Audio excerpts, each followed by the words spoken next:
Muy buenos días. ¿Cómo están? Bien, gracias. Bien, ¿Usted? sí, señor, gracias. Bueno, listos. ¿Empezamos? Ya voy a poner la presentación.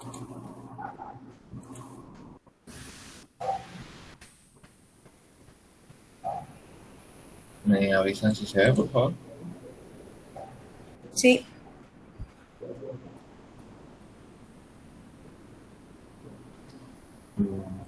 Bueno, entonces vamos a comenzar. Vamos a hablar hoy sobre historia clínica en obstetricia, semiología obstétrica y pelvimetría. Las personas que vamos a hablar somos Gustavo Acuña, Juan José Cacua, Kevin Arevalo y pues mi persona, Camilo Castañeda. Entonces primero tenemos que tener claros como algunos términos básicos para poder avanzar.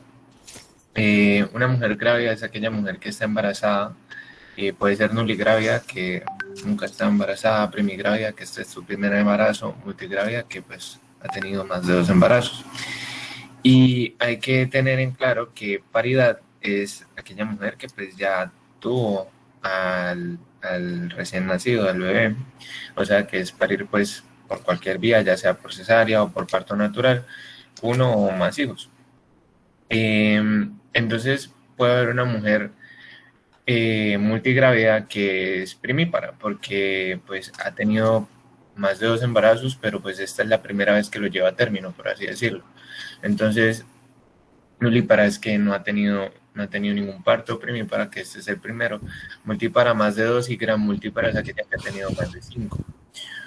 Una mujer muy joven pues es aquella que la consideramos como menos de 14 años, joven entre 15 y los 18, y una mujer añosa es la que ya tiene más de 37 años.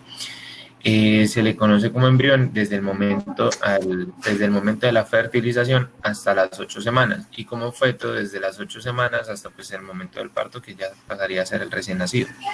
Un embarazo a término es aquel que se da entre las 37 y las 41 semanas, antes de término, pues pretérmino antes de las 37 semanas y prolongado luego de las 42 semanas.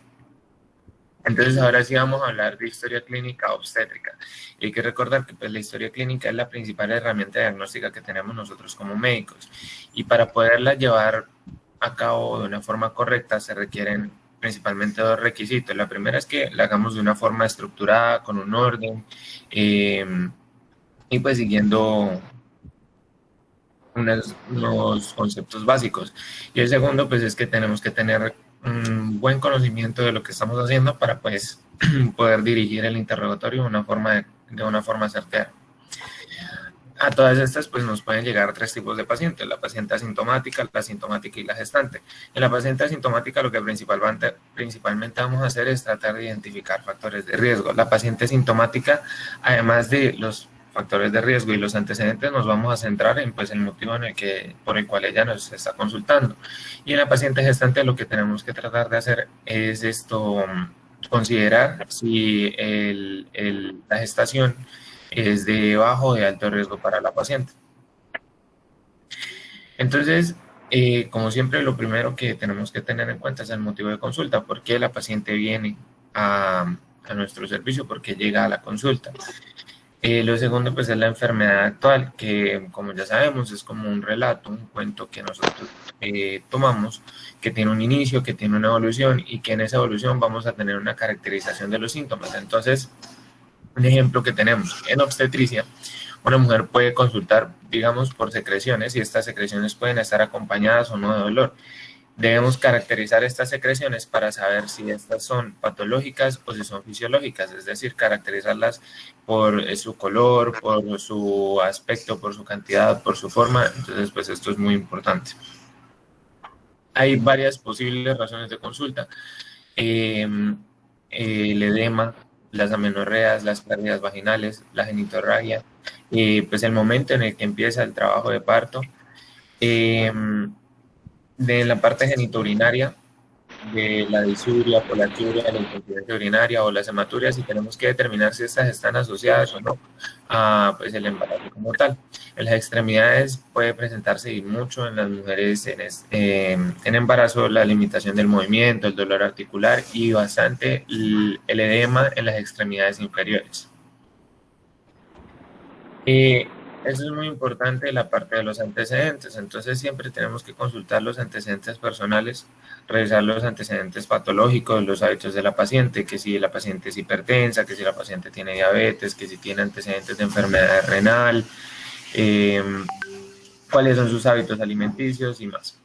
En los antecedentes obstétricos y ginecológicos, pues la fórmula de fertilidad, entonces esta hace referencia al número de gestaciones que ella ha tenido, de ellas, pues, cuáles han sido llevadas a término, cuáles fueron abortos, cuáles fueron mediante parto natural, cuáles fueron mediante cesáreas, de estas, pues cuántos fueron nacidos vivos y pues cuántos fueron mortinatos. La edad de la menarquia, pues la edad en la que ella tuvo la primera regla, la primera menstruación. La fecha de la última menstruación se toma como el primer día en que empezó la última menstruación. La fórmula menstrual pues es el número de días que suele durar su ciclo menstrual y pues el número de días que dura su menstruación. Y pues preguntar siempre por la última citología, la fecha de la última citología.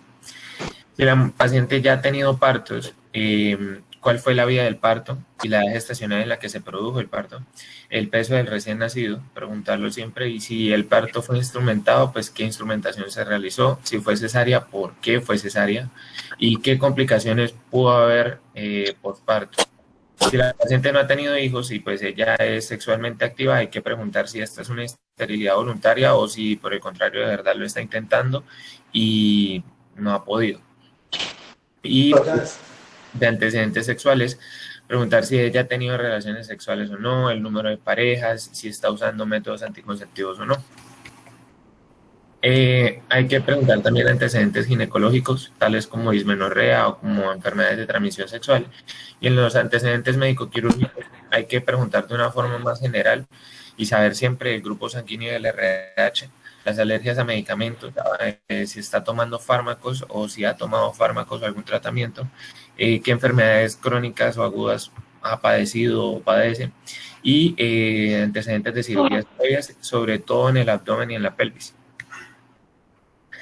Como antecedentes generales, lo que ya habíamos mencionado, hábitos de consumo de sustancias como el alcohol, el tabaco, las drogas. Recordar que, por ejemplo, muchas veces las mujeres gestantes que son de escasos recursos, a pesar de su gestación, siguen consumiendo alcohol o drogas ilegales. ¿Qué trabajo realiza la paciente para determinar riesgos sanitarios? No es lo mismo una paciente que, por ejemplo, trabaja haciendo aseo, haciendo esfuerzo todos los días, a una paciente que, por ejemplo, trabaja en horario de oficina, en una oficina, sentada todo el día, o a una paciente que, pues gracias a Dios, no tenga necesidad de hacer nada, pueda trabajar en casa o, sí, es muy diferente. ¿Qué tipo de nutrición lleva? ¿Qué hábitos alimenticios o dietas tiene? Y preguntar en antecedentes familiares es bastante importante, antecedentes de hipertensión, de diabetes en su familia, de anomalías cromosómicas y de, por ejemplo, si mamá, abuela tuvieron embarazos múltiples y antecedentes neurológicos, tales como la epilepsia. En obstetricia hay que hacer una exploración básica y en toda paciente se debe realizar pues una exploración básica cuyo objetivo es confirmar el embarazo y si hay o no un riesgo para que se lleve a cabo la gestación.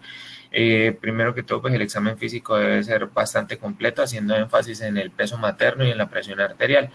Este pues debe constar de palpación abdominal, las maniobras de Leopold que mis compañeros más adelante las van a explicar, los latidos cardíacos fetales, la altura uterina y el peso fetal.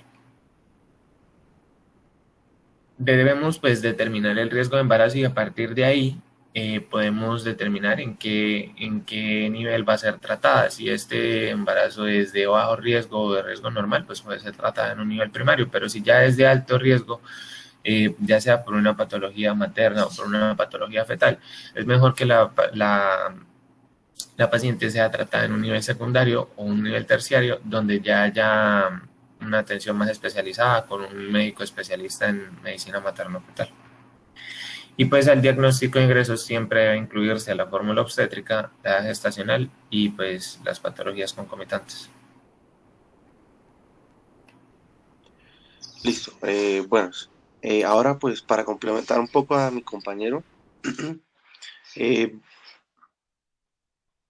para el diagnóstico de ingreso a control prenatal, pues vamos a tener en cuenta lo que es la fórmula obstétrica, que pues como tal viene siendo un resumen de los antecedentes obstétricos de la paciente. Esta guía pues me basé de una guía de la Universidad de Chile. Ella pues usa como fórmula obstétrica 5 dígitos, en que vamos a tenerlo en cuenta así: un dígito es un parto a término, el otro dígito es parto prematuro, abortos espontáneos, abortos provocados, número de hijos, es decir, son 5 dígitos. Entonces, ahí coloqué un ejemplo: 10101. Entonces, ¿cómo lo va a interpretar el especialista? Pues la paciente con un parto a término, un aborto espontáneo, un hijo vivo. Eh, Otra que podemos tener en cuenta, que pues es de 7 dígitos.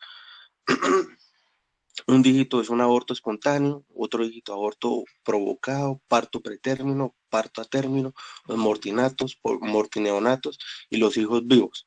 Entonces, 10-01-001. Entonces, para interpretarlo, es un aborto espontáneo, un parto a término y un hijo vivo. La siguiente. También, pues, para este diagnóstico de ingreso, pues vamos a tener en cuenta la edad gestacional, donde debemos de tener en cuenta la fecha de la última menstruación. Pues aquí hacemos referencia al día, al primer día en que la paciente inició su última regla, es decir, pues la paciente inició su última regla el 8 de enero del 2021. Entonces, para hay varias formas de calcular la edad gestacional, pero entonces esta me pareció más fácil porque empezamos a contar las semanas a partir del 8 de enero al 8 de julio, por así por un ejemplo. Entonces hay 26 semanas y un día, así lo podemos colocar. Siguiente. Y algo que me faltó, pues también son las patologías concomitantes que debemos de colocarle a estas pacientes. Mi compañero habló gran parte de la semiología obstétrica para el ingreso a control prenatal. Voy a hablarles un poco de la semiología obstétrica ya en el control prenatal.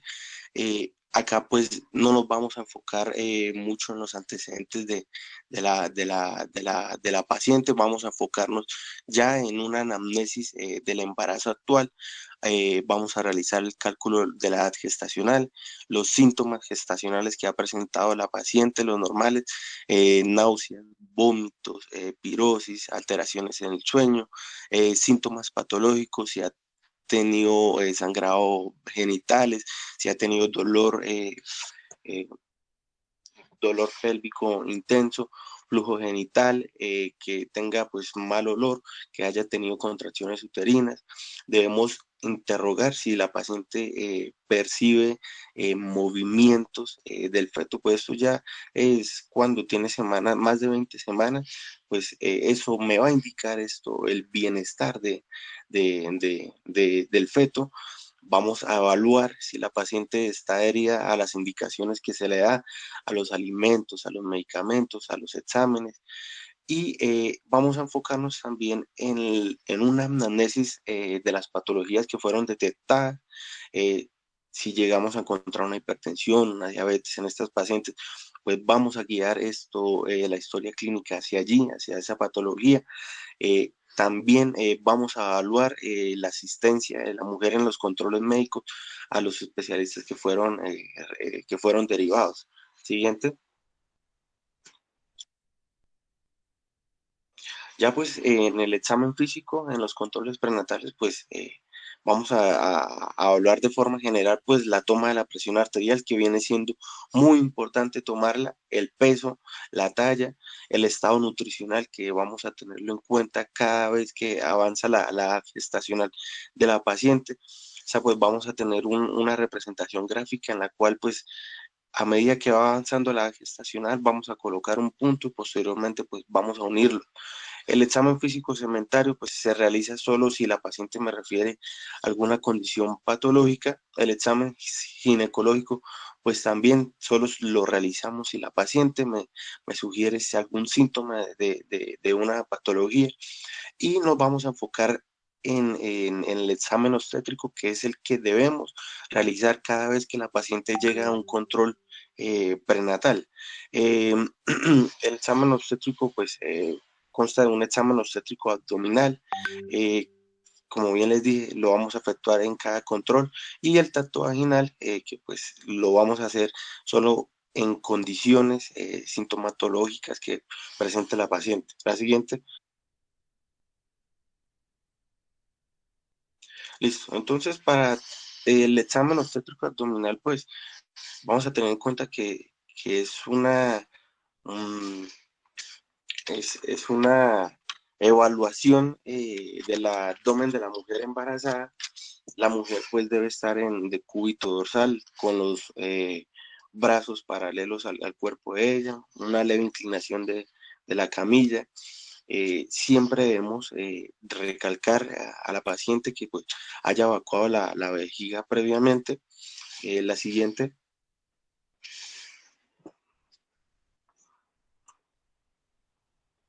Y vamos a iniciar teniendo en cuenta pues la edad gestacional. Antes de las 12 semanas pues el útero de la paciente pues aún se encuentra en la cavidad pélvica. Entonces si vamos a realizarle un examen obstétrico, pues va a ser lo mismo realizarle a una mujer que no, es no gestante.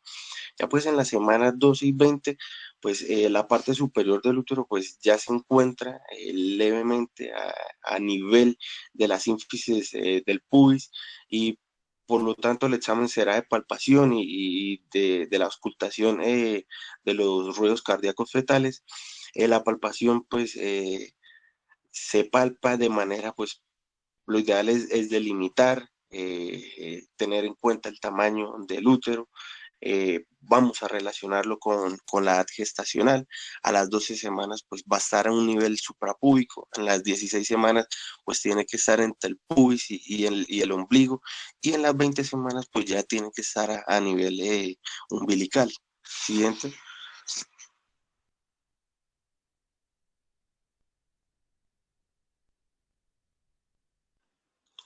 Ya después de las 20 semanas pues bien les dije, el útero pues tiene que estar a nivel umbilical, lo que pues el examen obstétrico aquí pues va a constar de una palpación abdominal, de las maniobras de Leopold. Esto es cuando los embarazos son mayores a 28 semanas, de la auscultación de los latidos cardíacos fetales, de la medición de la altura uterina, de la estimación clínica del peso fetal. Esto pues es en embarazos mayores a 28 semanas.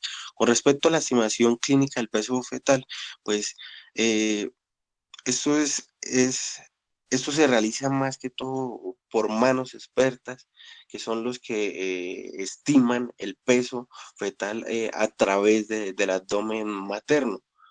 La siguiente.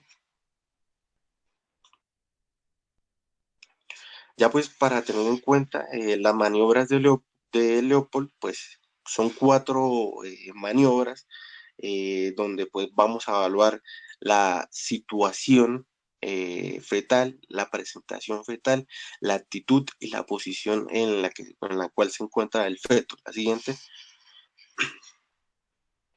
Cuando hablamos de la situación, pues vamos imaginemos el eje longitudinal de la madre, el eje longitudinal del feto. Entonces, la situación, vamos a hablar de una relación entre el eje longitudinal de la madre y del feto. En la siguiente.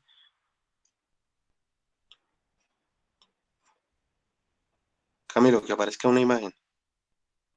Listo. Entonces ahí vamos a tener en cuenta el eje, como bien les dije, el paciente en la primera imagen, pues el paciente tiene una situación que es longitudinal. La segunda imagen, pues, es transversa al eje de la madre, y encontramos la situación oblicua. Cuando hablamos de presentación, hacemos referencia a aquella porción del cuerpo que pues está a nivel de la cavidad pélvica.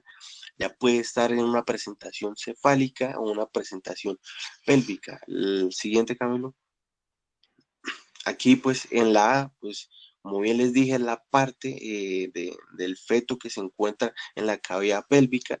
La A, pues vemos que es una presentación cefálica, la B y la C es una presentación podólica, y la D, pues viene siendo una situación que es transversal, pero vemos que el hombro es el que está haciendo la presentación allí. La siguiente.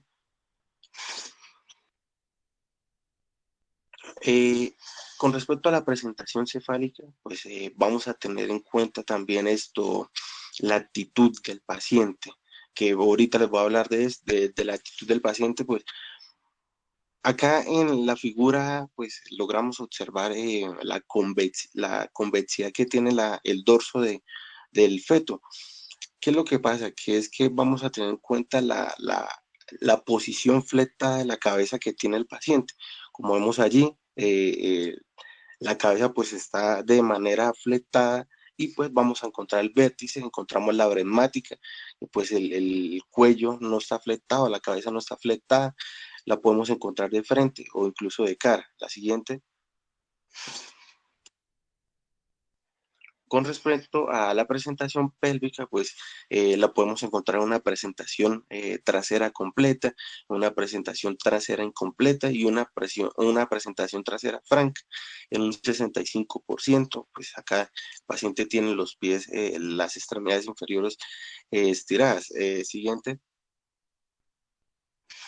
Ya, pues cuando hablamos de la actitud, pues hacemos referencia a la postura de cada estructura del feto. Es decir, cuando hablamos de la columna vertebral, pues hacemos referencia a que el paciente, en el eje de la columna, el paciente está fletado, es decir, que el dorso del paciente pues es convexo, la cabeza pues se encuentra fletada, la cadera se encuentra fletada, puede también tener las rodillas fletadas, o incluso el paciente pues puede tener los pies elongados allí. La siguiente. Y cuando hablamos de la posición fetal, pues hacemos referencia, vamos a tener en cuenta el dorso del paciente, y vamos a tener en cuenta el lado en el cual se encuentra el dorso, el lado de la mujer en el cual se encuentra el dorso, ya sea el izquierdo o el derecho. Siguiente.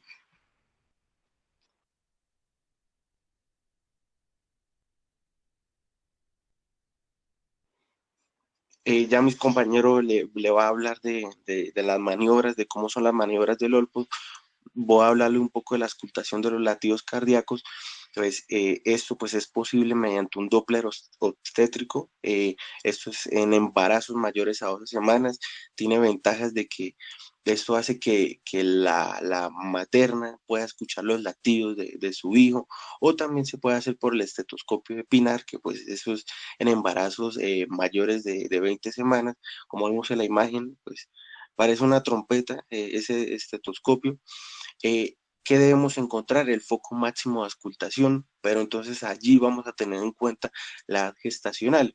En embarazos menores a 20 semanas, pues vamos a encontrar foco máximo de auscultación en la línea media, en región infraumbilical.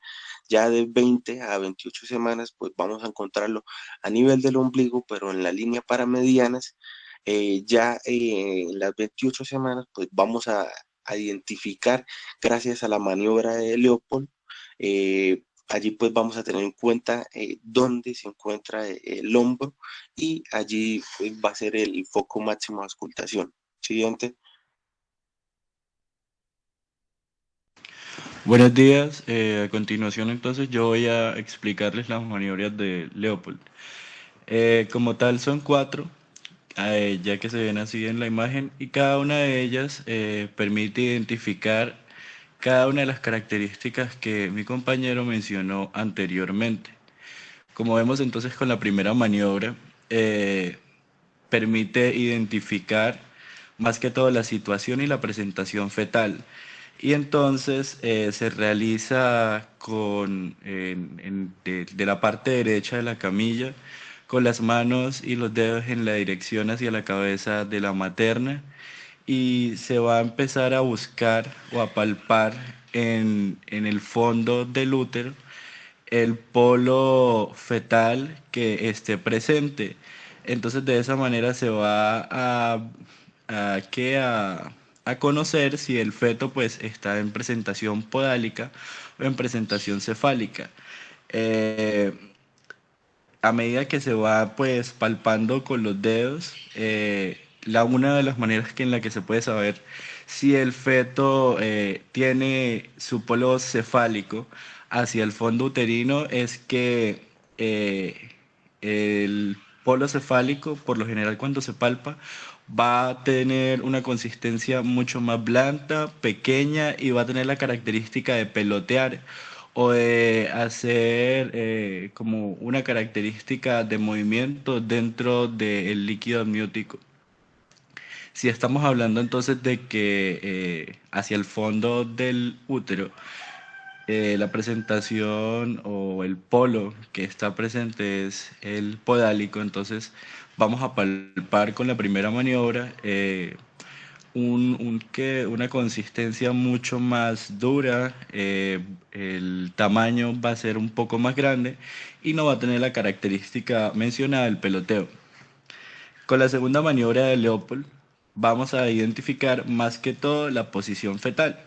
Y como se ve en la imagen, se va a efectuar desde el lado derecho también de la cabilla y se va a hacer mirando hacia la cara del paciente o la cabeza del paciente. Y entonces va a ser como una transición de la primera a otro movimiento, que es empezar a pasar las manos hacia las partes laterales del abdomen, hacia la derecha y la izquierda del útero con ambas manos. Con eso se va a identificar la posición en la que está el dorso del feto. Se supone entonces que la forma de reconocer el dorso del feto es que tiene unas características de una superficie lisa, va a ser convexa y está ubicada pues en uno de los costados, ya sea el derecho o el izquierdo del útero. Por lo general, la presentación fisiológica más común es que el dorso del feto esté hacia la izquierda. Con la tercera maniobra de Leopold, entonces vamos a identificar el grado de encajamiento. Es decir, cuán metido está el polo fetal dentro de la pelvis. Y se va a efectuar también del lado derecho de la camilla y vamos a mirar también hacia el paciente. Pero vamos a colocar entonces la mano derecha sobre la sínfisis púbica y de esta manera se va a percibir el polo de presentación fetal. Va a ser más o menos como la identificación del polo fetal que teníamos en la primera maniobra, pero ya no va a ser en el fondo uterino, sino en la sínfisis púbica. De esta manera vamos a percibir entonces tres formas de encajamiento. Una flotante o tres niveles. Una que va a ser flotante cuando el polo fetal se mueve libremente y entonces, por ejemplo, si la presentación del feto está cefálica, también se va a evidenciar el peloteo en esta zona, en la sínfisis púbica. Y vamos a tener otro nivel que va a ser el nivel fijo, cuando el polo fetal pues está ya mucho más insinuado en la pelvis y va a ser posible palparlo, pero la característica del peloteo, por ejemplo, si la presentación del feto es cefálica, no se va a percibir. Y otra en la que está encajada, totalmente encajada, cuando el polo fetal está completamente metido dentro de la pelvis y se logra palpar con dificultad. Esto pasa o se estima que esta presentación está encajada cuando el ecuador del feto o el punto más ancho ya pasó el estrecho superior de la pelvis y el punto más prominente pues, de la masa fetal del feto ya está a nivel de las espinas ciáticas. Por último, con la cuarta maniobra de Leopold, entonces todos vamos a detectar la actitud fetal. Esto se va a efectuar entonces con la mano del lado derecho de la camilla y ya no vamos a mirar hacia la cabeza del paciente, sino hacia los pies de la paciente. Se va a identificar entonces la flexión del polo cefálico ubicado en la pelvis materna. Entonces, ¿cómo se va a hacer? Se va a deslizar una mano sobre el dorso fetal y vamos a buscar la pelvis del mismo. Con esta maniobra entonces vamos a ver si la cabecita del bebé, del feto, va a estar deflectada o flectada. Y la única manera de saberlo entonces que cuando está deflectada, la mano que está desplazándose por el dorso fetal va a chocar contra la nuca y se va a sentir el abultamiento, un pequeño abultamiento. Mientras que cuando está flectada no va a tener ningún problema con seguir la curvatura normal del dorso fetal. Siguiente. Tenemos también la medición de la altura uterina. La medición de la altura uterina se realiza con una cinta métrica y entonces vamos a tomar con la mano con la mano derecha una parte de la cinta y vamos a tomar entre los dedos medio e índice y ponemos un extremo de la cinta métrica en la sínfisis púbica y la otra va a llegar hacia la convexidad más alta del abdomen o lo que se va a denominar el fondo uterino. Y de ahí se va a tomar esa distancia que nos va a dar la altura uterina. Esto se va a realizar a partir de las 20 semanas y se supone que para medir la altura uterina entonces ya hay 3 percentiles o 3, por así decirlo, formas de peso, el percentil 10, el percentil 50 y el percentil 90.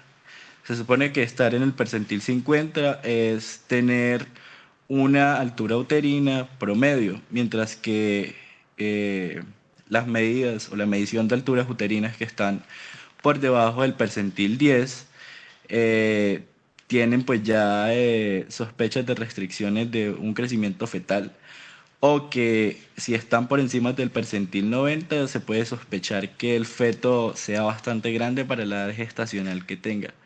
La medición de la altura uterina tiene que ver mucho, como se dice aquí, con la edad gestacional, ya que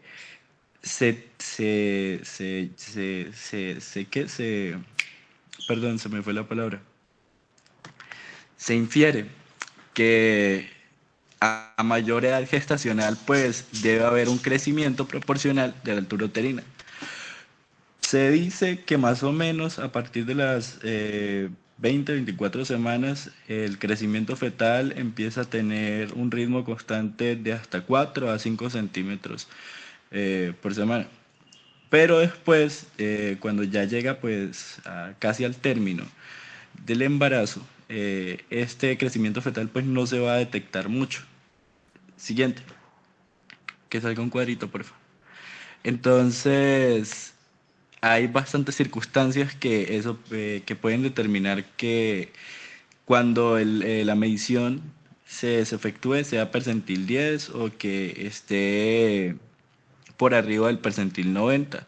Entonces, por ejemplo, cuando la altura uterina tiene rangos bastante bajos, uno puede pensar que hay retraso en el crecimiento fetal o hay retraso en el crecimiento intrauterino, que puede haber muerte fetal o un oligodramnios. Y si es en el caso de una altura uterina pues bastante grande, uno puede pensar entonces que es un embarazo molar, que puede haber presencia de miomas también, que puede ser un embarazo múltiple, esa es otra opción, o que hay una presencia de una macrosomía. Siguiente. Aquí pues se ve un doctor practicando la medición de la altura uterina desde la sínfisis púbica hasta el fondo del útero. Siguiente. Aquí vemos entonces una tabla que resume mucho mejor de lo que debería ser el estándar o los niveles a los que en las semanas de gestación va a llegar la altura uterina. Por ejemplo, vamos a ver que, como ya se ha dicho, hacia la semana 12, el útero pues se va a poder palpar en el abdomen porque ya sube a nivel de la sínfisis del pubis. Y a medida que, por ejemplo, van pasando las semanas de gestación, vamos a ver, por ejemplo, que en la semana 16 ya se encuentra entre esta sínfisis del pubis y la zona del ombligo. Y ya para la semana 22 se puede palpar o va a haber una altura uterina a nivel del ombligo. Ya vemos que, por ejemplo, hacia la semana 36 va a alcanzar un punto máximo o el punto o que va a ser el porte costal, y eso detiene ya pues el crecimiento del útero. Se dice que ya hacia estas últimas semanas pues no se detecta más crecimiento, la verdad sí hay, es muy despreciable. Siguiente. Y aquí, bueno, esto es una tabla con todos los valores más o menos estimados de los percentiles diferentes respecto a la altura uterina. Siguiente. También tenemos la estimación clínica del peso fetal, que como mi compañero lo había dicho, se realiza más que todo con la palpación del feto, y de esta manera, teniendo en cuenta el tamaño, se va a hacer una estimación del peso. Más que todo, esto lo realizan manos expertas, manos que ya están entrenadas y pueden hacer pues una estimación perfecta. Se dice que cuando esto pasa tiene más o menos de un margen de error del 10%, pero es bastante buena la estimación. Si no, se puede usar la regla de Johnson-Dosage, perdón, que entonces usa la altura uterina menos una constante por 155 más 200 gramos. Y la constante entonces puede valer 12 cuando la presentación fetal está en vértice y está por arriba de las espinas ciáticas o está denominada libre. Y vale 11 si la presentación fetal está en vértice, pero está por debajo de las espinas ciáticas. O sea que el bebé ya está encajado, el feto está encajado. Siguiente. Ahora vamos a hablar del tacto vaginal obstétrico, que como sabemos no es necesario efectuarlo de manera rutinaria, a menos de que pueda haber entonces contracciones uterinas frecuentes, y esto puede ser independientemente de la edad gestacional que se tenga, si hay sangrado vaginal habiendo descartado una placenta previa, o si hay un embarazo de término, para estimar si existe o no la cercanía de un parto. Mientras pues no es necesario practicar el tacto vaginal obstétrico en cada control prenatal. El objetivo del tacto vaginal es determinar las características tanto del cuello uterino, del polo fetal y de la pelvis. Siguiente. Entonces sí, vamos a ver aquí a medida que van... por favor, ¿podrías pasar un momento? O salir de la diapositiva, creo que saltó con la imagen encima.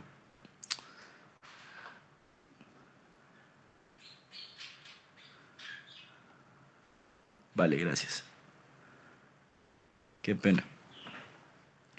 Bueno, si vamos a hablar entonces de la evaluación del cuello uterino, vamos a tener varias características. Una, y la primera, que la longitud en el tacto vaginal del cuello uterino va a medir 2 centímetros. Cuando se dice que el cuello mide 2 centímetros o más de 2 centímetros, es un cuello bastante largo. Y si el cuello mide 1 centímetro o la proporción de 2 centímetros a 0 centímetros, entonces, por ejemplo, en 1 centímetro vamos a decir que está 50% borrado. El borramiento cervical entonces va a ser sinónimo del acortamiento cervical o de ese proceso que va a vivir el cuello para poder dilatarse y poder entrar pues en el trabajo de parto. Si estamos hablando de dilatación, entonces se refiere específicamente a la dilatación del orificio cervical interno. Esa dilatación máxima va a llegar hasta 10 centímetros, entonces como nosotros sabemos, pues se realiza el tacto y con los dedos se va midiendo hasta que se tenga pues la medida precisa de 10 centímetros y la paciente pues ya está en trabajo de parto. Ahora la consistencia. Se expresa solidez o firmeza en el cuello uterino, y si la consistencia, bueno, es dura, entonces eso va a ser más que todo cuando la materna va o está antes de iniciar un trabajo de parto. Pero cuando inicia el trabajo de parto, entonces la consistencia es un poco más blanda. Y ahora, en respecto a la posición, normalmente el cuello uterino pues está inclinado hacia atrás, pero para el trabajo de parto hace un inclinamiento hacia adelante y queda totalmente centrado. Siguiente. Ahora sí vemos la imagen. Y era lo que yo hablaba. Al llegar pues el momento de el trabajo de parto, vemos cómo el cuello se va borrando porque pues va perdiendo su consistencia, su tamaño, y se va dilatando poco a poco para poder garantizar la salida del bebé. Siguiente. Ahora la evaluación del polo fetal. En la evaluación del polo fetal mediante el tacto, entonces se van a evaluar el grado de descenso, la variedad de posición y los grados de flexión de la cabeza fetal. Con el grado de descenso, pues vamos a ver en el nivel del punto más prominente de la presentación en relación al nivel de las espinas ciáticas. Y de ahí pues se va detectando por medio del tacto. La variedad de posición es la relación pues, del punto del reparo de la presentación con respecto a la pelvis materna. Tiene varias posiciones y de estas vamos pues a hablar porque pues bueno, en una presentación por ejemplo cefálica bien flectada, el punto de reparo o el punto estándar va a ser el occipucio o el vértice.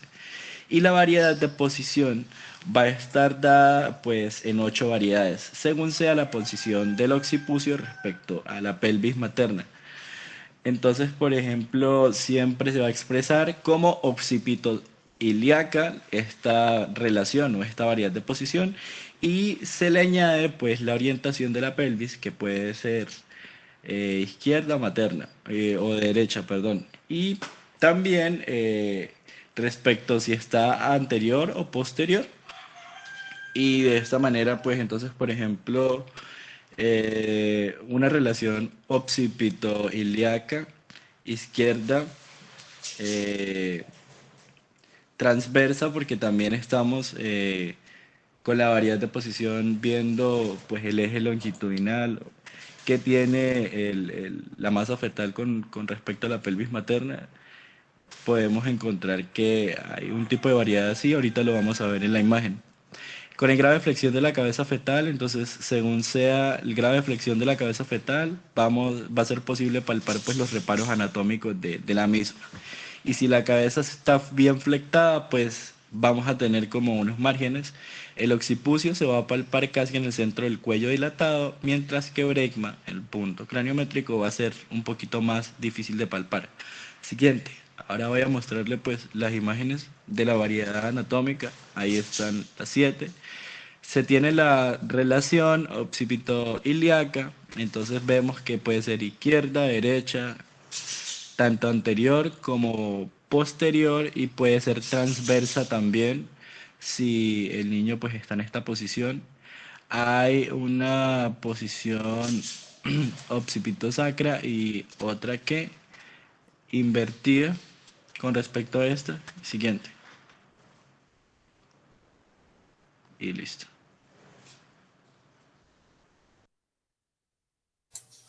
Ok, bueno, vamos a hablar ahora de lo que es la pelvimetría. Tenemos que saber que la pelvimetría es una técnica que nos permite a nosotros valorar lo que es los diámetros de la pelvis de la mujer que se encuentra embarazada, y esto se hace más que todo para determinar si el parto se va a realizar por cesárea o va a ser un parto natural. Hay que tener en cuenta que esta técnica, pues sí, a pesar de que sigue siendo usada, también tiene lo que es un bajo nivel de capacidad predictoria, como también un alto nivel de imprecisión. Entonces por eso pues se cuestiona mucho su uso normalmente. Cabe resaltar que esta técnica se realiza en la semana 37 en adelante, y para ello existen diversas formas de hacerla. Una es la pelvimetría combinada, la cual pues se miden lo que son los diámetros internos y externos de la pelvis. Otra es la digital o pelvigrafía, en la cual pues se miden lo que es el tamaño del canal del parto mediante lo que es el tacto vaginal, identificando lo que son los puntos óseos de la pelvis. Otro es la pelvimetría radiológica, la cual mide lo que son las dimensiones del canal óseo mediante lo que son los rayos X. La ultrasónica, que se hace mediante ecografía, y la instrumental, que se hace con el pelvímetro. Siguiente. Bueno, aquí tenemos lo que es la clasificación según Caldwell-Molloy, que clasifica los tipos de pelvis de acuerdo a su morfología. La más frecuente de esta es la ginecoide, la cual pues se presenta en un 50% y es la más adecuada para el parto, pues por sus características morfológicas.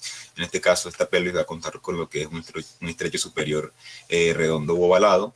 El diámetro transverso pues va a ser más grande que el antero-posterior, el sacro va a ser más curvo y la caja pubiana es más amplia. Estas características son importantes pues porque van a facilitar de manera segura la salida del feto en el trabajo de parto. Otra de las pelvis que podemos encontrar es un androide, que como su nombre lo dice, es una pelvis que tiene características masculinas. Aproximadamente el 20% de las mujeres que la tienen son aptas para el trabajo de parto, y sus características van a ser que es una pelvis triangular, con diámetro transverso menor en comparación al diámetro antero-posterior. Las paredes laterales también van a tender a converger y la región pubiana va a ser más estrecha en comparación con la pelvis ginecoide. Otra es la antropoide, que la cual pues tiene la característica que el diámetro anteroposterior será mayor que el transverso, por lo cual pues va a ser también difícil en el caso de los trabajos de parto. Y la pelvis platipeloide, la cual tiene la característica de que es ovalada, pero es bastante plana en sentido lateral y estrecha pues en la porción anterior en todos los niveles. Siguiente. Bueno, aquí vemos mejor pues cada una de las pelvis que les comentaba. Vemos aquí pues la ginecoide, pues que es la más apta para lo que es el trabajo de parto, y aquí vemos los otros tipos de pelvis que pues, obviamente son menos frecuentes. Siguiente. Bueno, en cuanto a los planos pélvicos, tenemos que saber que la pelvis se divide en dos tipos de pelvis, una que es mayor o falsa, o una que es menor o verdadera. En el caso de la mayor, que es una pelvis que tiene poca importancia obstétrica y más que todo pues está caracterizada por tener contenido abdominal dentro de sí misma.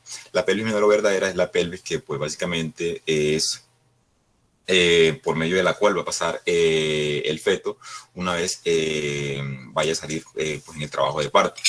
Esta pelvis pues va a contener lo que son las vísceras extraperitoneales, como por ejemplo lo que son la vejiga, el útero, el recto, y sus delimitaciones van a ser pues la aleta sacra, como vemos acá en la imagen, la línea arcuata del ilion y la sínfisis del pubis. Siguiente. En cuanto al estrecho superior de la pelvis, tenemos que saber que se encuentra compuesto por 4 diámetros y 3 conjugados. Entre los conjugados tenemos, bueno, primero que todo, pues vamos a delimitarlo. Hay que tener en cuenta que en su parte anterior va a estar delimitada por lo que es las ramas horizontales de la sínfisis del pubis, como vemos acá en la imagen. En la parte lateral va a ser la cresta pectínea, y en la parte posterior el promontorio y las alas del sacro. En este caso, los diámetros, los conjugados van a ser pues el conjugado verdadero o diámetro antero-posterior, que es un diámetro que pues, va desde la sínfisis del pubis hasta el promontorio sacro. Otro que es el obstétrico, que va igual desde la sínfisis del pubis hasta el promontorio sacro, pero recorriendo la distancia más corta. Esta aproximadamente mide unos 10 centímetros o incluso un poco más. Y el diagonal, que es el diámetro que se mide tomando pues la distancia igual desde el sínfisis del pubis hasta el promontorio sacro, pero en este caso pues teniendo en cuenta los dedos del examinador. Siguiente. Aquí tenemos pues cada uno de los 4 diámetros, el antero-posterior, el cual se extiende de lo que es el margen superior de la sínfisis del pubis hasta el promontorio sacro. Mide aproximadamente unos 10 centímetros y también se denomina conjugado verdadero. El transversal, que es un diámetro que traza lo que es, que va desde las líneas terminales de cada lado en la pelvis, como vemos acá en la imagen que tiene la raya de color fucsia. Se cruza pues básicamente con el conjugado obstétrico aproximadamente unos 5 centímetros por delante del promontorio sacro y mide aproximadamente unos 13 centímetros de diámetro. Otro es el oblicuo, que va desde lo que es la articulación sacroiliaca hasta la eminencia hilopectinia del lado opuesto. Como vemos acá en la imagen naranja, vemos que se entrecruzan las líneas, por eso se denomina plano oblicuo. Y otro es el estrecho medio, el cual se caracteriza pues porque va a ser el plano medio entre las dos dimensiones pélvicas. Este estrecho medio, que también se conoce como plano medio, va a tener la característica de que va a contar con dos diámetros. Uno es el interespinoso, que mide aproximadamente 10 centímetros o puede medir más, o el diámetro anteroposterior, que mide aproximadamente unos 11.5 centímetros. Siguiente. Bueno, como vemos acá, ya hablamos del estrecho superior, ahora vamos a hablar del estrecho inferior. En este caso hay que saber que este cuenta con unas delimitaciones que van a formar dos triángulos, uno que va a ser anterior y otro que va a ser posterior. En el caso del triángulo anterior hay que resaltar que está formado por lo que es la rama descendente de los huesos púbicos. Y en el caso del triángulo posterior va a estar delimitado por lo que es la punta del sacro y los límites laterales de los ligamentos sacrotuberosos, porque aquí en la imagen no se ven, pero pues se encuentran a este nivel, que terminan pues formando el triángulo. El triángulo, esta línea pues se divide se terminan formando dos líneas que van desde lo que es el sínfisis del pubis hasta la punta del sacro y entre las dos líneas sacrotuberosas. La línea que se forma de manera longitudinal o anteroposterior va a tener una longitud de aproximadamente unos 11.5 centímetros y la línea transversa que se forma va a tener una longitud de aproximadamente unos 10 a 11 centímetros. Siguiente. En cuanto a la pelvimetría externa, pues básicamente tiene la importancia de que nos permite hacer un diagnóstico de lo que es la forma y el tamaño, junto con lo que son las dimensiones de la pelvis en la parte externa, que junto con lo que es la pelvimetría interna permiten pues hacer una mayor aproximación diagnóstica de lo que es el tamaño de la pelvis. Aquí lo que se va a hacer es poner a la paciente que se encuentra pues, obviamente embarazada de pie y se le van a trazar, se le van a identificar ciertos puntos anatómicos, entre ellos pues no sé si se ve bien en la imagen, pero pues lo que vamos a identificar acá van a ser lo que es la quinta vértebra lumbar, las dos espinas ilíacas posterior superiores y el pliegue interglúteo. Ahí vamos a trazar un rombo que se conoce como el rombo de Michaelis y este rombo pues le vamos a trazar dos líneas pues para terminar de formarlo y formar dos triángulos pues superiores y dos triángulos inferiores. La línea vertical que va a ser aproximadamente unos 11 centímetros y la transversal que va a ser aproximadamente unos 10 centímetros. Cabe resaltar que los dos triángulos que se forman en la parte superior van a tener una longitud de unos 6.5 centímetros y los de la parte inferior de unos 7.4 centímetros. ¿Por qué es importante esta técnica? Pues básicamente nos permite pues, hacer varias interpretaciones. Por ejemplo, si el rombo tiene una ampliación normal, quiere decir que la pelvis está agrandada, pero si el rombo es más pequeño, quiere decir que la pelvis es más estrecha. Si existe una reducción pues, de la línea transversal que nosotros hemos trazado por debajo del límite normal del diámetro que debería tener, entonces en este caso nosotros podríamos decir que la pelvis pues, es más ancha. Si están reducidos pues, los triángulos superiores, la pelvis podemos decir que es un poco más plana. Y si, digamos, alguna mitad del lado del rombo está más estrecha o se encuentra asimétrica con respecto a la otra, en este caso podríamos decir que la pelvis pues, es una pelvis asimétrica. Siguiente.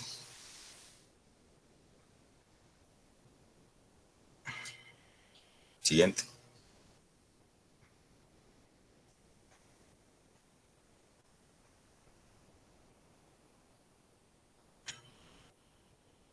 Camilo.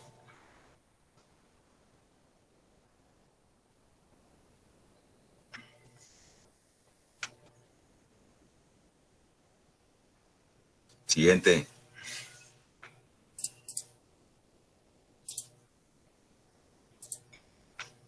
Camilo nos dice que se cayó el internet, si podemos esperar un momento.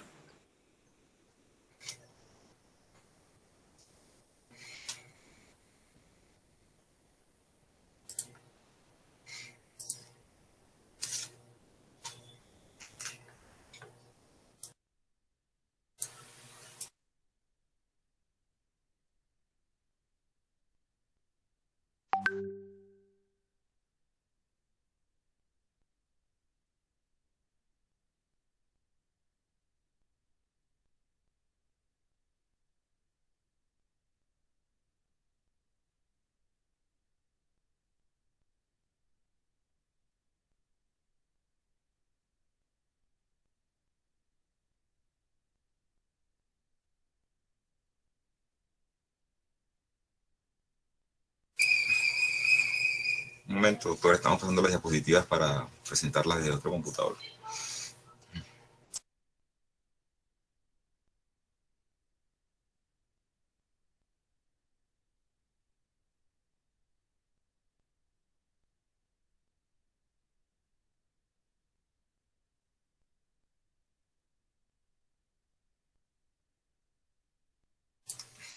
Perdón.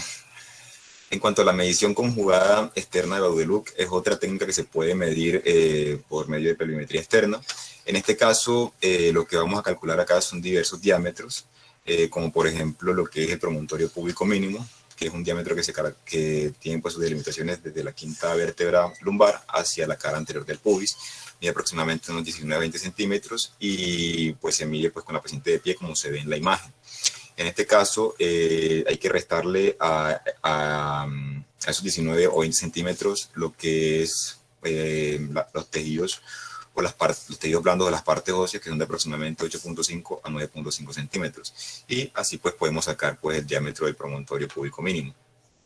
Otro es el diámetro ilioespinoso, pues que mide las distancias que hay entre ambas crestas ilíacas, mide aproximadamente unos 24 centímetros. Otro es el bicrestilio, que mide pues igual la distancia pues más larga que hay entre las dos crestas ilíacas, que mide aproximadamente 28 centímetros, y el vitrocanterio, que mide aproximadamente unos 32 centímetros. Siguiente. Bueno, en cuanto a la pelvimetría interna, es una técnica que se caracteriza pues porque nos permite calcular lo que es el conjugado obstétrico a partir del conjugado diagonal, a través de lo que es el tacto vaginal. Se lleva a cabo en la semana 33 a 32 y se realiza pues básicamente con lo que es el índice medio mediante el tacto vaginal. ¿Cómo se realiza?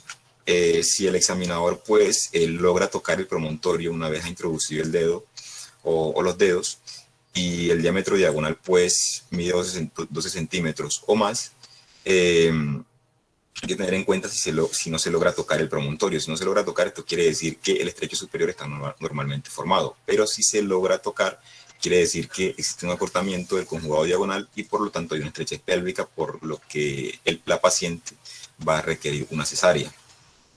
Aquí tenemos pues los diferentes conjugados que podemos calcular mediante la pelvimetría interna. El más importante es el conjugado obstétrico, ya que pues este es el diámetro más pequeño, por lo cual el bebé debe sortear pues para salir del canal del parto. Entonces pues es el diámetro que clínicamente se va a determinar para ver si la paciente requiere una cesárea o requiere un parto natural. En este caso, las indicaciones para el conjugado diagonal es que la paciente tenga una vejiga libre, que esté acostada en posición obstétrica con el sacro bien apoyado sobre la camilla, y también pues que la punta del dedo medio del examinador logre tocar la parte más saliente del promontorio, y así pues obviamente determinar la estrechez pélvica.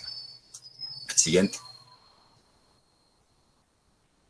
Bueno, en cuanto a la exploración pélvica, cabe resaltar que esta exploración nos permite a nosotros examinar o determinar distintas alteraciones que se pueden ver reflejadas en las estructuras genitales de la paciente, y por lo tanto pues apoyarnos para hacer un diagnóstico de las distintas enfermedades que pueden padecer estas mismas. En este caso, la exploración pélvica se va a realizar pues con una paciente en posición supina. Cabe resaltar que la paciente tiene que estar en posición de ligotomía dorsal. Esto quiere decir pues con las piernas levantadas, mirando hacia el examinador, y los pies descansando pues en estribos. La cabecera de la camilla se eleva aproximadamente unos 30 grados. Esto se hace para pues examinar de mejor manera las estructuras anatómicas que vamos a identificar, y se le advierte a la paciente pues todas las en qué consiste el procedimiento, y describir también cada parte antes de examinarla.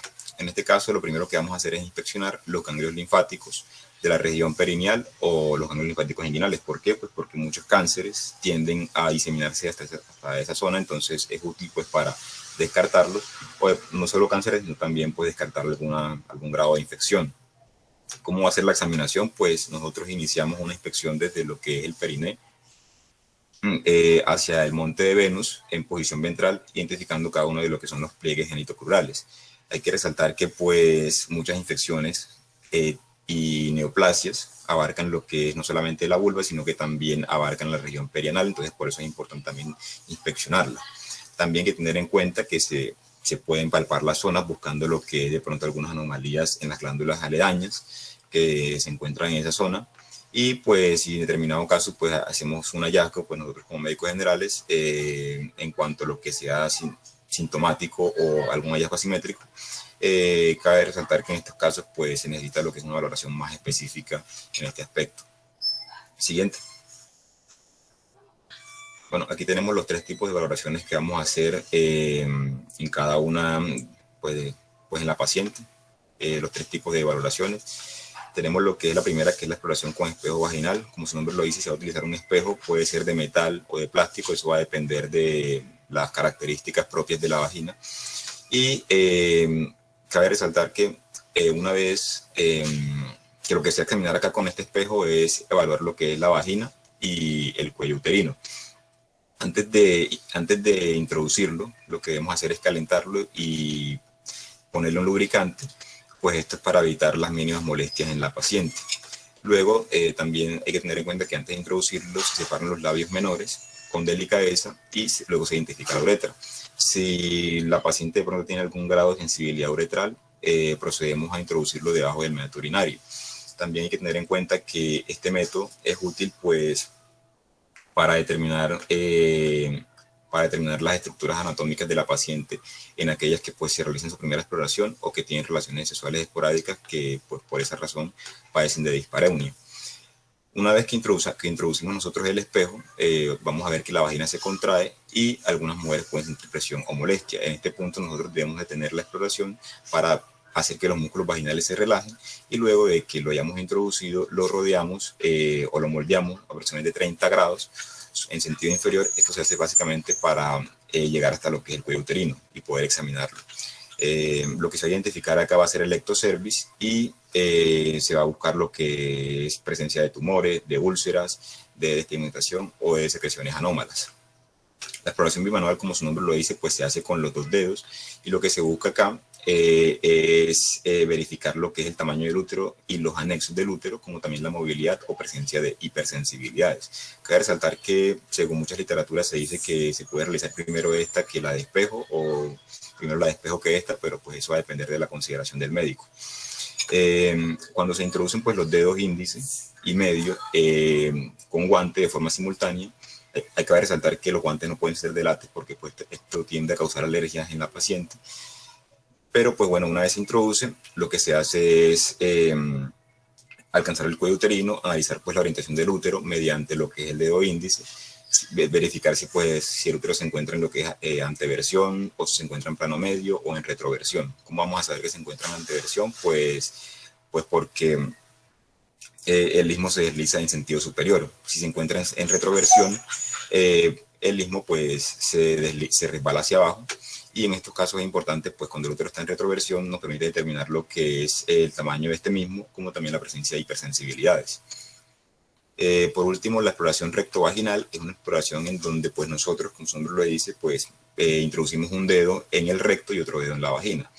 Si vamos a pasar de la exploración bimanual a la rectovaginal, hay que cambiar de guante pues, para evitar hacer una contaminación en las estructuras de la paciente. Eso es muy importante. También puedes tener en cuenta de que si se busca sangre oculta en las heces fecales de las pacientes, también pues, hay que cambiar los guantes pues, para evitar de esta manera falsos positivos. ¿Cómo se hace este procedimiento? Se deslizan los dedos uno contra otro como si fuera pues, digamos, una tijera para buscar lo que son cicatrices o adherencias peritoneales en el tabique rectovaginal. Y el dedo índice pues se contrae y el dedo medio que se encuentra en el recto se desliza en sentido circular alcanzando lo que es pues la cúpula rectal, como vemos acá en la imagen, y esto pues se hace para excluir la presencia de tumores. Listo.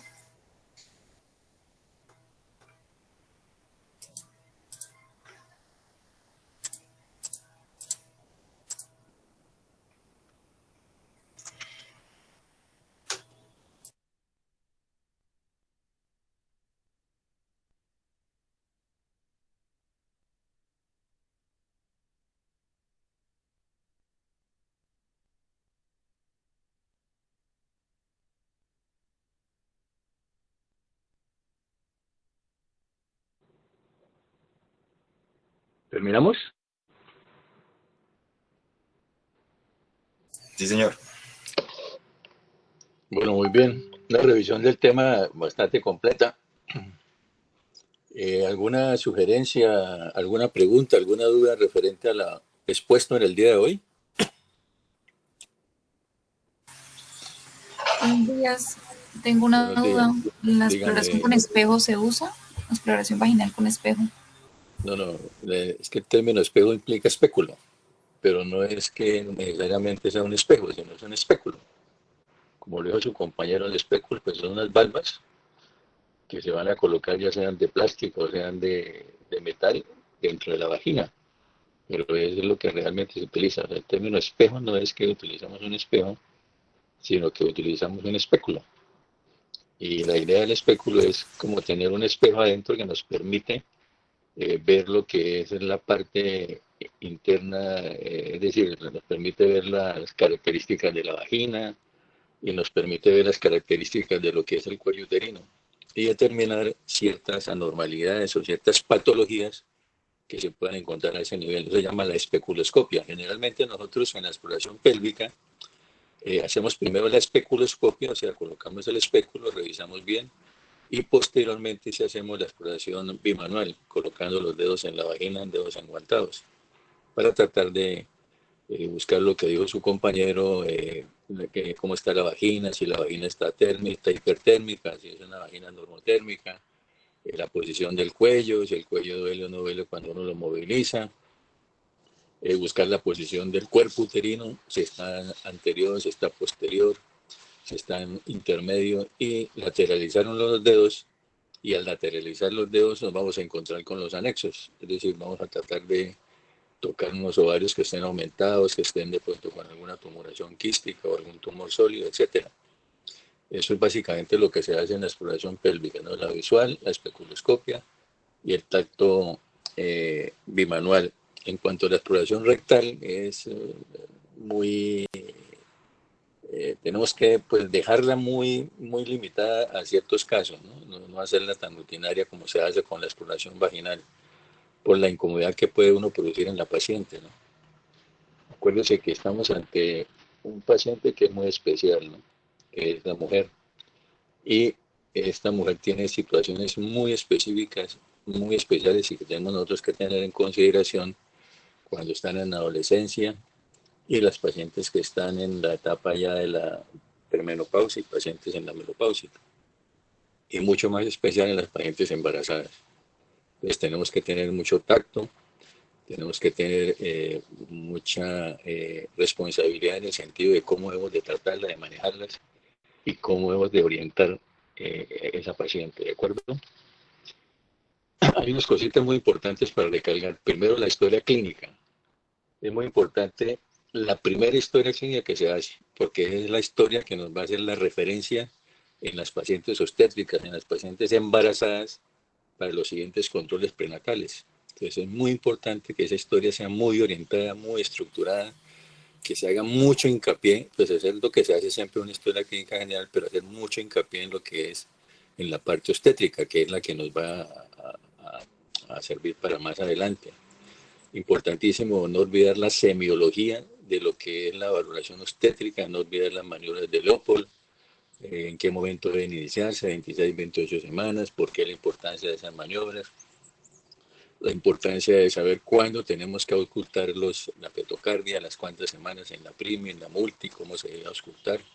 Eso es básico para encaminar un diagnóstico. Y el diagnóstico importantísimo es decir, si la paciente que ustedes ven por primera vez es una paciente que va a ser una embarazada de bajo riesgo o una embarazada de alto riesgo, para saber quién es que va a manejar ese tipo de pacientes. En cuanto a la parte de la pelvimetría, para decidir si la paciente va a tener un parto normal o un parto por vía alta, por cesárea, pues hoy en día hay mucha controversia por las valoraciones de la pelvis, tanto la valoración interna, la valoración externa, en tanto también por la radiografía que ya está en desuso para valorar la pelvis, por las resonancias, etcétera.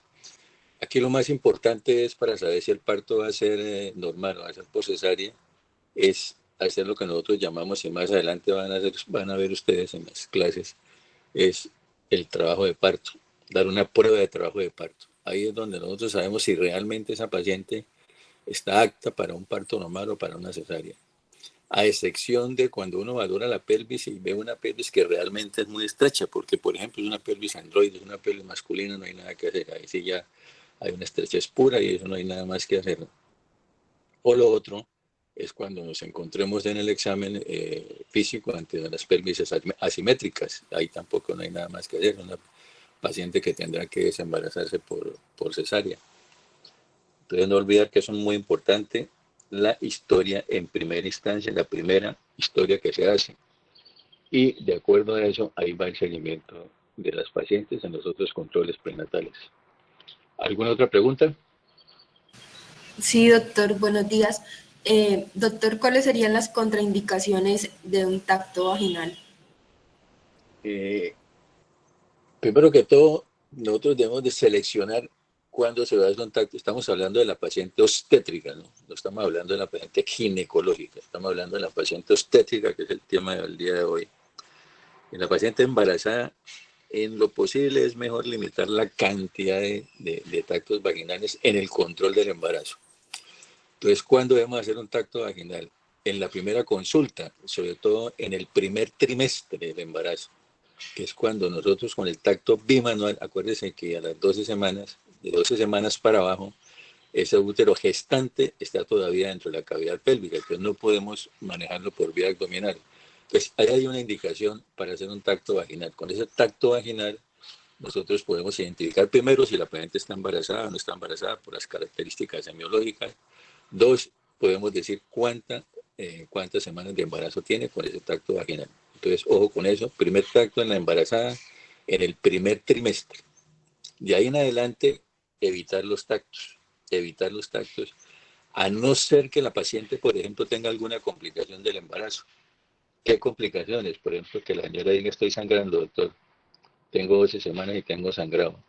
Entonces, ahí nosotros tenemos la obligación de hacer un tacto. ¿Para qué? Para clasificar ese sangrado, si la paciente realmente tiene un aborto, qué tipo de amenaza de aborto, tiene, si es una amenaza de aborto, si es un aborto en curso, o si es un aborto incompleto. Entonces, ahí se hay una indicación porque hay una complicación de ese embarazo, entonces hay que hacer un tacto. De resto, no. Y el otro tacto que se recomienda es ya finalizando el embarazo, semana 36 en adelante, para clasificar la pelvis, para saber dar un concepto de si es una pelvis adecuada, de si es una pelvis límite o si es una pelvis estrecha. Un concepto muy subjetivo, como les estaba diciendo anteriormente, porque realmente decir si la pelvis estrecha es dando un trabajo de parto, ¿no? Pero son conceptos subjetivos que nos ayudan a nosotros.